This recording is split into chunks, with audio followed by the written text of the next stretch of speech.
ladies and gentlemen, this is Hollywood Matt Connelly with the double biceps. It is in the contract a legal requirement every single time we appear on camera. Looking good today. I did train them yesterday, so they are swollen and beaky and very sore. But welcome to the Daily Combat Podcast. The co-host, co-founder, breather of air, co-pilot. I got it in the wrong order, didn't I? The co-wearer of clothes in this very room. It is, in fact, the master of disaster, the king of sting, the count of Monte Cristo, Thunderlips, the ultimate male.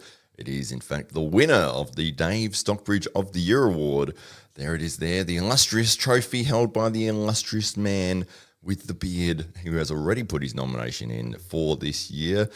And I think he might be the front runner at this point.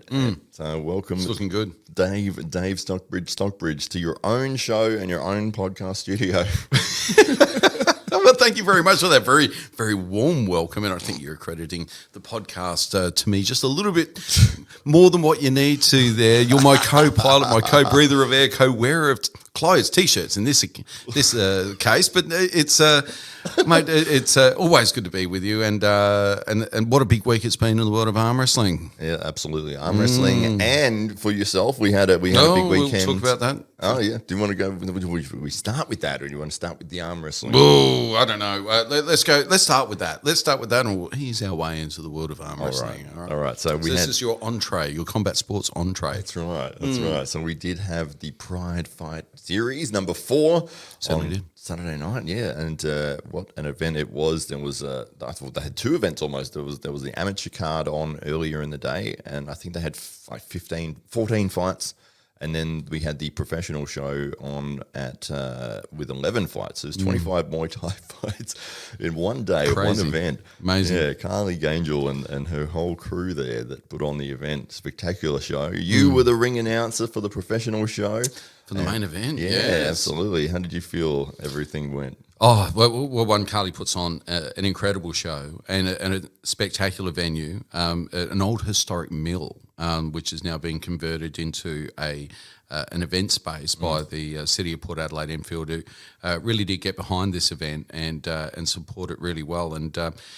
And Carly and her team really made it their own and presented the sport in a way that I think any Muay Thai fan is going to be really happy with. So, a great event. Beautiful production, and Carly's team did an exceptional job in executing on the night.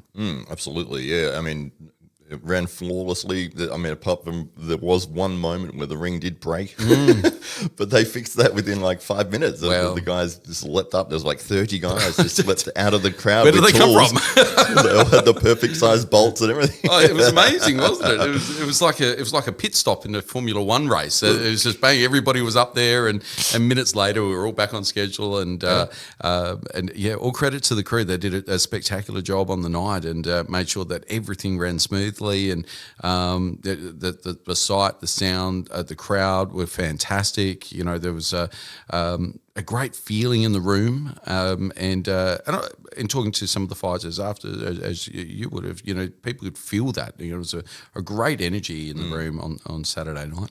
Yeah, absolutely. It's one of those fun things about it is that most of the time it's filled with friends and family of the fighters. And so everyone's respectful. Everyone is there very invested in their fighter, but they're also supporting everyone else and making sure that everyone gives it 100% and there is a very positive atmosphere there. So, you saw a lot of that, and it really is becoming like a sort of a family kind of sport. You know, you're seeing there was a lot of girls on the card, and everyone was there to support them. There was a lot of kids running around. I had my daughter there, and it was a very good feel for the event. And plus, with the amateurs on earlier in the day, they would have hopefully had some people that would have stuck around to watch the pros go at it as well. Yeah, indeed. I mean, it was a full house. It was a complete sellout. Yeah. So all credit to the team in marketing so that enough people knew about it. But as you mentioned, huge support from within the Muay Thai, kickboxing and MMA community. The gyms really got behind it. And as you said, women were really well represented on the night. It was a female bout that was a co-main event. Carly's always encouraging women into the world of Muay Thai, and of course a former Muay Thai world champion herself. Yeah. And there's a real emphasis there at Boars, her gym, to encourage girls into the sport at an early age. And it was a great spectacle. I enjoyed every minute of it. It was a great show. Absolutely. Yeah. What did you think of the main event? Did you get to see that fight? I was ringside for most of that. What I found was that what was really interesting is that you had a Commonwealth champion, a super light Commonwealth champion, who's ranked number 17 by the WBC, up against probably a name that, unless you're into Muay Thai, you wouldn't have heard of before. But he'd performed on one championship, was generally regarded as one of the top 5 guys in the world at one point in time. And as was explained to me, when these guys have kind of hit the heights of their career in Muay Thai, and in this case it was one championship, they do a bit of a victory lap around the world thereafter, and that's really where they make their money. So performing at shows like this and being invited to be part of shows in the West is really their retirement plan. So that's where all the cheesecakes earned for them there. And I think what we saw there was an elite Australian against a chap who's been doing it since he was able to walk. Yeah. And the difference, well, I don't think we saw. What was his name? Parab. That's right. How do you say that? Parab. No, well, I think it was Prabsuk. Prabsuk. Sorry. So yeah, that's right. I was getting confused. Prabsuk. So Prabsuk, I don't think I saw him breathe out of his mouth at all. The whole fight. It was an observation. I was sitting next to the bellman, and we were looking and thought, hang on, like in between rounds, he was just having a light, casual conversation, standing up, and. Whereas on the other corner, they were patching up, and there was a lot of recovery going on, and perhaps Sook could have just walked straight back in, and we could have done without the breaks, and it was absolutely amazing, and he didn't get a knockout or anything like that, and it certainly showed in the world of Muay Thai that there's levels, and all credit to Carly's team in order to bring somebody of that caliber over to Pride Fight Series. No, absolutely, yeah, for sure. And as you mentioned, Nick being a Commonwealth champion and being so highly ranked and experienced, stepping in on 5 days' notice for that fight. Unbelievable, isn't it? Yeah, 5 days' notice to take on somebody like Prabsuk. And going all the way through to decision and doing a great performance as well. I mean, it looked to me like Prabsuk was one step ahead the whole time, but Nick absolutely had a great opportunity to showcase his skills, and he did that to great effect. Well, I mean, it could have almost all been ended in the second round. Yeah, with that flying knee. Yeah, and a lot of blood in the eye as well, and all credit to Nick. He went straight back out there and made sure that everybody got what they paid their tickets for, and was entertained. But to take that fight on 5 days' notice and to step up in that way is credit to Nick and to his team, who have confidence in his ability, and he did an outstanding job, absolutely outstanding job, and a great main event. Yes, for sure. Yeah, it was interesting to see. I mean, we were just mentioning then the flying knee in the second round, but he did try that again later in the fight, and Nick had identified what he was doing to set that up, and he blocked it completely, which I thought was incredible. He actually blocked an overhand elbow first and then the flying knee, and it was like, wow, that was very impressive. You've identified what he was going to throw there, and that's not he only threw it those 2 times. So to figure it out off the first go, it was very impressive. Yeah, indeed. So you kind of felt that Nick was trying to find a way through, and Prabsuk was probably feeling like it was going to be an easier fight than it actually was. I sensed, as the fight drew on, that Prabsuk was realising very quickly there wasn't going to be an easy knockout in this, and it didn't seem to matter how hard he hit. So he actually kind of pulled back a little bit and decided to settle in for the 5 rounds, and that just gave both fighters an opportunity to showcase what they had on offer. And with Nick, it was a lot of grit, determination, and great presence of mind and ring craft. And for Prabsuk, it was was his overall skill set combined with out of this world cardio. Yes. And any young fighter sitting there cage side or in the arena would have walked away with a lot up here. Understanding that's how it's done at the elite level. Absolutely, yeah. It was interesting to me watching the way that the fight played out. I felt that Prebsuk's ability to negate everything that Nick was doing, and it felt like he was ahead the whole time. I think for me, if I was pushing Nick, and this is from amateurs like armchair advice, or this is advice coming from an arm wrestler, by the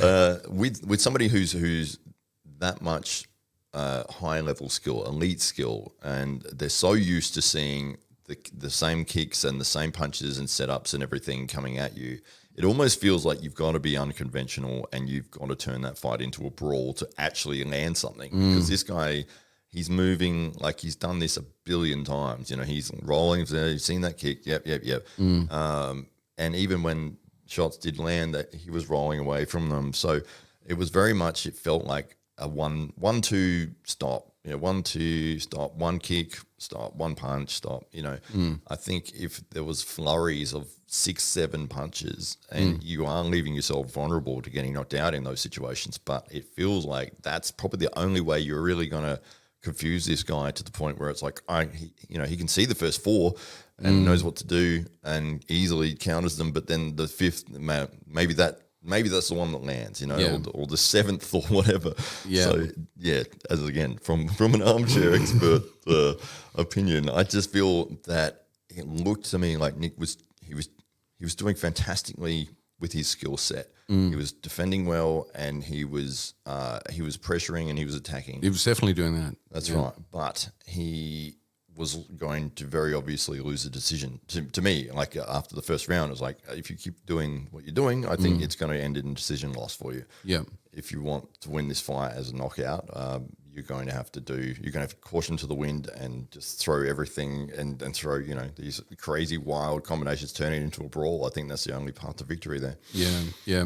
And Nick always felt like he was in the fight, and right to the end. It wasn't, it was certainly a dominant performance from Prebsuk, but when you look at Nick's always had an answer, was always pressing forward, and at any point in time, you've always got that puncher's chance, and I'm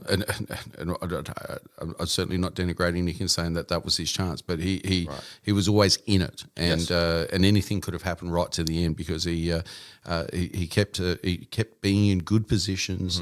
He was defending really well, and as much as Prebsuk didn't seem to be working too hard in terms of cardio, Nick was able to take it to him every step of the way. So, but what really fascinated me is some of these female fights that we saw on Saturday night were thoroughly entertaining. And so we've spoken about arm wrestling, and it's more about having two people that are highly competitive with each other is better than necessarily the level or the standard of competition, for instance. Yeah. And we see that a little bit in the women's fights where you've got two really evenly pitted girls who are going, or women that are going at it, and thoroughly entertaining because it could go either way. And as a fan, you're seeing tons of action, lots of flurries, people taking chances, and really exciting fights. Absolutely, yeah. It's almost with elite martial arts, people are fighting so perfectly that it's so hard for their opponent to find an opening, to find a way through, and that's why you're going to get less knockouts, you're going to get less spectacular moments. But Indeed. when you can get two people who are very good, very highly skilled, but they are willing to throw caution to the wind and they are willing to flurry at each other and try to knock each other out, and that's where it gets super exciting because it's like, this person has the ability. They're not just going in there as a crazy, guy off the street trying to throw haymakers. They are setting things up, but they're going for it, and they're trying to win this fight by knockout, or they're very much trying to win with the most violent technique possible. Yeah. Well, and any of those fights could have gone either way. And so the night started off with Skylar Chatterton and Shari Davis, and progressed through. So we had Tamara May versus Casey Coombe, and Casey taking away the victory there.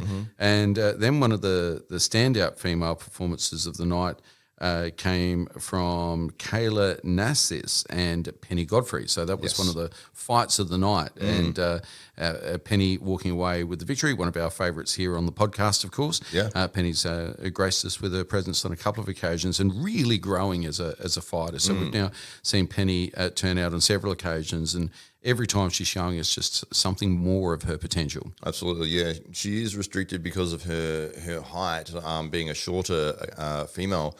But in the fights that I've seen leading up to Saturday night, she was always playing a game of, I need to work my way inside, and that's where I can find success. Whereas on Saturday night, she was fighting really well from everywhere. She fought on the outside just as much as the inside and looked just as comfortable doing it. And it was like, well, that's impressive. She was getting a lot of success on the outside. She was kind of sidestepping and then coming in across, and certainly those points added up as the rounds progressed. That's right, yeah, for sure, and started smiling from second round on. I think the first round she was it was a little bit of a feeling out process between both of them as to what they needed to do and how to be effective. But from that second round, you saw her as soon as Penny started to smile. She's confident now. She's got this, and here we go. And she did a tremendous job for the rest of the fight and ended up with a decision victory. One of Carly's proteges there out of Boers. Penny's career continues to head in the right direction. I'm sure we'll see a lot more of Penny in the next 12 to 18 months, and see her stage just get bigger and bigger. Tavita Maka, shout out to Tavita's brother, who bumped into in the car park, and you don't normally not the types of people you want to bump into in the car park, but no, Tavita's brother was kind enough to thank me for pronouncing his brother's name correctly, as other pronouncers had got. Other announcers had got that wrong. Yes, pronounced that wrong. Yes, and so shout out to Tavita. I've put a lot of work into that one, mate. And it's one of those names I love saying, Tavita Maka. I mean, it's awesome. It's such a great name. Yeah. Dylan walked away with the win on that occasion, but Tavita's a staple on the cards of in South Australia Muay Thai and kickboxing scene. We've seen him at DFC as well. I'm sure we'll see Tavita make a move back into either the cage or the ring very, very soon and enjoy more success.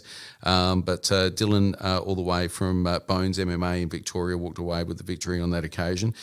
Co-main event. So we had a female main event, and then the boys went at it, and we've already spoken about Prabsuk and Nick Keros, but Rosie Comlis and Shannon Tilbrook, Shannon the Cannon. That's the one. So I was really hoping Shannon would win, because it's really cool to say Shannon the Cannon again. I just love it. But Rosie walked away with the victory on that occasion, and Shannon certainly enjoyed the hometown support, but that just wasn't enough to get her across the line against Rosie, who looked very, very polished in the ring on Saturday night. Absolutely, yeah, for sure. That's right. It was a great fight. 5 rounds and went to decision.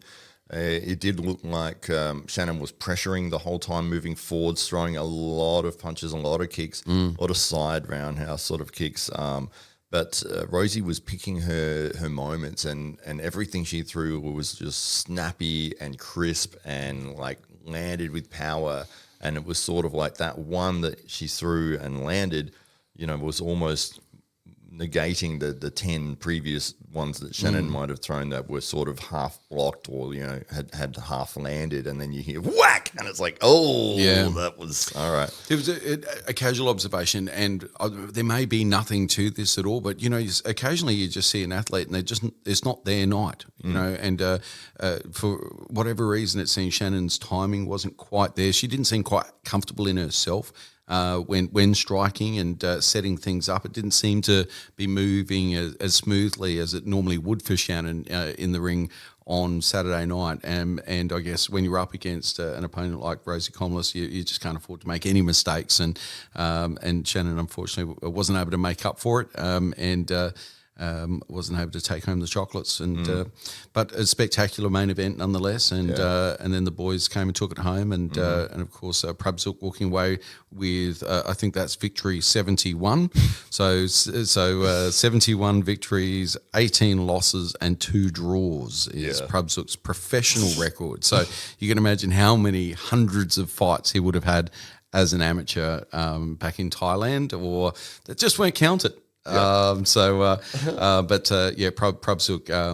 although we weren't able to get a post-match interview with him, unfortunately, his English isn't the strongest, but he was a very gracious and very respectful and a lovely chap to meet backstage, and as are most of the fighters that we're fortunate enough to come across, who they're very, very gracious and accommodating, and always happy to have a bit of a chat and say good day. So I'd like to personally thank Carly for inviting me to be a small part of her very, very big event, and thank her team who did an amazing job, the volunteers and Carly's dad and the Boars guys that all came out to support the event, who do such a good job at every Pride Fight Series event, I really feel like Pride Fight Series has found its home now at the Hearts Mill, and I'll look forward to being back there next time. Absolutely, it was a funny moment when you were backstage with Prabhsuk. Trying to ask him what his record was, because it wasn't written in, and it was like, I need to know what his fight record is. It was hard to find. In the age of the internet, you expect these things to be at your fingertips, and it's like, who is this enigma? Why don't we know? That's right. And then you're trying to explain to him, how many fights have you had? And he couldn't understand it. It was like, your record, right? Fight record. That one. And then he wrote it on my phone, actually. And it was 90, 70, 20. And it was like, is that 90 wins? 70? No, 90 fights. 90 fights. Wow. 70 wins, 20 losses. Yeah, which, as his coach mentioned afterwards, wasn't entirely accurate. No. So, but nonetheless, it was close enough, and no one was going to besmirch the great Prabhsuk for getting that wrong by a couple. He didn't mention his draws, but no one cares about the draw. Obviously, Prabhsuk doesn't. If Prabhsuk doesn't, that's all that matters to me. Yeah. Especially if you see him kick those pads, it was like, whatever you want is fine, mate. You can have one if you want my money. Like, I don't know. Now it's like he's made out of, like, his bones are made out of like concrete and carbon fiber or something. It was just or titanium. It was just incredible to see an athlete at that level in person, and have that privilege of being so close to the ring, and to be able to see that firsthand. It was something I'll take away to the grave. I can assure you. So, well done, Carly and the whole team. An amazing night, and I think for any fan of Muay Thai, if they get the opportunity to come to a Pride Fight Series event, their money will be very well spent. So, for sure. Look forward to dates for next Pride Fight Series. That'll be Pride Fight Series 5. I'm sure that'll all be announced in the not too distant future. And in the meantime, though, for people that may have missed the night or too stingy to pay for the pay-per-view, maybe, we've got a highlights package. So you're going to see some of the highlights of some of the biggest fights of the night. That'll be released on the Daily Combat Podcast Facebook page, and that'll all be emerging very, very soon. Or you might be able to follow it on either of our Instagrams, I'm guessing. So Matt Connelly 13, I think, if you jump on the Instagram. That's great. Lucky 13, lucky for some. And Dave Stockbridge Announces is the other one. So, head over there and you'll be able to get all caught up with Pride Fight Series 4 and be ready for Pride Fight Series 5. That's right. Spectacular event, amazing ring announcer. He was all right. He was all right. A bit loud. I think you did a tremendous job on the night. You really did. I mean, as a lot of people I saw coming up to you afterwards, or even during, and just saying, mate, you're doing an awesome job. That was fantastic. Best guy in Australia. So you are things people say when they're intoxicated. It's amazing, isn't it? Absolutely. Well, still, hey, I'm saying it now, and I am intoxicated now. But just by my presence. That's right. It was a great night, and the audio visual team did a spectacular job. So Chris Murch's team were there, and made us look good. And I think a very, very professional, beautifully branded, nicely put together, all of the volunteers were uniformed up in the classic Pride Fight Series black with the event T-shirt, looking great. Noted, we didn't have two ring girls. We had a ring girl and a ring boy, so just to balance things out a little bit too. So the ring boy was getting more cheers than he was doing all right, wasn't he? He had the 3/4 pants on, a nice tight T-shirt, and the mums loved it, didn't they? So he kept wiggling his hips as well. he was working it. He was working it. He was making sure. So that was great. Made me laugh. So great night all round, and yeah, stay tuned for those little highlights bits that'll be made available on the page very, very soon. So naturally we'll look forward to being there for Pride Fight Series 5. Hollywood Matt Connelly. Absolutely. Now, did you want to talk about the arm wrestling that took place? No, that's fine. We can do that. No, we can do that for sure. Did you want to do it now, or do you want to? Well, why don't we wrap this episode up, because I think it's tied together quite nicely with the Pride Fight Series, and we can do another one about the arm wrestling. So if you are interested in arm wrestling, hearing about arm wrestling, then you can follow us on the AWE podcast, which is where this next episode that we're about to record will be. And it'll be episode number 15. Are we up to 15 already? Incredible. Yes. So for those people that don't know, that just tune into Daily Combat Podcast, AWE is an event, is a promotion. That's what across adorning the pecs of Hollywood Matt Connelly. There we go. Look, you get one of these shirts, it does this automatically. It's inbuilt. I'm pressing a button that's doing it. And that stands for Arm Wrestling Entertainment. And Arm Wrestling Entertainment is an arm wrestling promotion that puts on some of the best shows in the world. And we had our very first event, AWE 1, appropriately named, as it turns out. It was coincidence. It's great marketing. It's lucky that it came out. People knew what it was. And which one it was. So AWE 1, which was a tremendous success and has now been viewed over 1 million times across all platforms, and some real stars emerged as a result of that. But it was the greatest assembly of arm wrestlers in the history of the country. Got them all together and got them all across the table, and we found ourselves an AWE Intercontinental Champion in Matawaringi Heta-Morris, the Beast from New Zealand. We found ourselves a heavyweight champion in the former Latvian, former European, former Australian, and our current AWE heavyweight champion in Gunters Baikovs. And of course, we crowned an Australian junior champion as our AWE champion. So technically, it's not an Australian champion. It could be from anywhere, but it is the AWE junior champion, and that's happens to be Australian. Hodgick, who just happens to be from Australia as well. So it did settle a score to identify who was the best junior in Australia, because of course, the juniors weren't able to compete at the national competition last year, and as they held it in a casino, which kind of excluded anybody under the age of 18, fans and athletes alike. But nonetheless, it gave us the opportunity to showcase these two young men, Jamie Barrett, who's a superstar of the sport, and if he doesn't make it in arm wrestling, I think bodybuilding is probably the next stage. He's very lean. He's very lean. He's in good shape. And Hamza Hodgick, who's is a superstar of the future, and so great to be able to put those two young men together. But that was just a taste, because AWE2 is going to be even bigger and better. That's right. And that'll be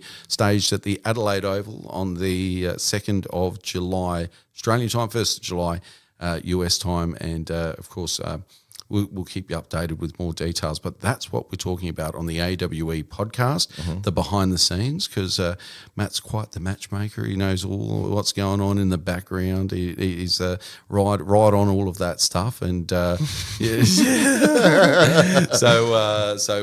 secrets will be shared, and insights will be offered on all of the top athletes in the AWE and the AWE podcast. So if you've got any interest in arm wrestling and want to know what's going on behind the scenes, behind the curtain at the AWE, then stay tuned.